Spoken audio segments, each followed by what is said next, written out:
রাজধানীতে তৃতীয় দিনের মতো দেখা গেছে অবৈধ স্থাপনা উচ্ছেদ অভিযান এবং তার আগেই দেখা যায় যে অনেকেই তাদের অবৈধ স্থাপনা সরিয়ে নিচ্ছেন। এই বিষয়ে নির্বাহী ম্যাজিস্ট্রেট এবং ডিএমপি জানিয়েছেন, ফুটপাতের ব্যবসায়ীদের সতর্ক করা হচ্ছে, আইন না মানলে নেওয়া হবে কঠোর ব্যবস্থা। ফুটপাত ও সড়কের একাংশ দখল করে রাজধানী জুড়েই দেখা যায় দোকান, রেস্টুরেন্ট ও ওয়ার্কশপের মতো অসংখ্য অবৈধ স্থাপনা। এতে যান চলাচল যেমন বাধাগ্রস্ত হয়, তেমনি পায়ে হাঁটাও হয়ে পড়ে দায়। এসব স্থাপনা উচ্ছেদে মাঠে ঢাকা মেট্রোপলিটন পুলিশ। তবে অভিযান শুরুর আগে ফুটপাতের দোকানপাট সরিয়ে নিতে দেখা যায় অনেককে। আমরা তো জোতা কাজ করি, জোতা কাজটা ফুটপাতে হয়, জোতা কাজটা দোকানদারে হয় না। ফুটপাত ইউজ করেছে অবৈধভাবে, এটা আমাদের উচিত হয়নি। তারপর আমরা 200-র বেশি সার্ভিস ও ফিচারে লেনদেনের সব বিকাশ অ্যাপে সম্ভব।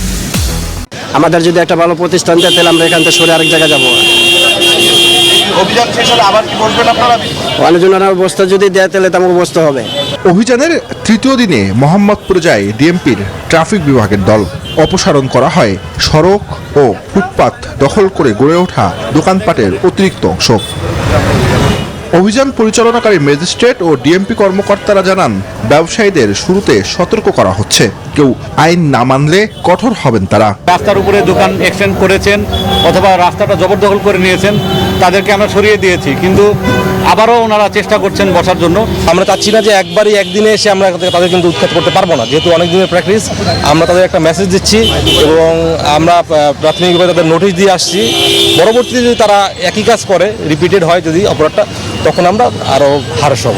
রাজধানীতে ডিএমপির 8টি বিভাগে বিশেষ এই অভিযান শেষ হবে রবিবার। জুবাইর সানি, নিউজ 24, ঢাকা।